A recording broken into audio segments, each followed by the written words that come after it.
Hi YouTube, Jeff shares stuff. So today I thought I would do a video on the reliability of the SVX engine. There are a lot of videos out there where people talk about how reliable it is, and I want to let you know that that is true.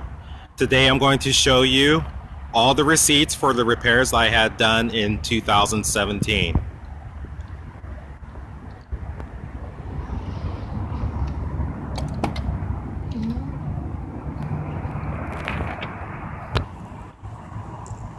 Okay, so according to this receipt, I had a pulley that was rubbing against a radiator hose. It was a little bit too close, and I had to have the hose replaced because it was leaking. That hose cost me $6. The labor cost $24. Sales tax 53 cents. My total was $50.53. That's the only repair that I had done for calendar year 2017.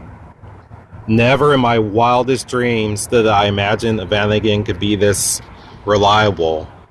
Thanks for watching. I hope you'll like and subscribe.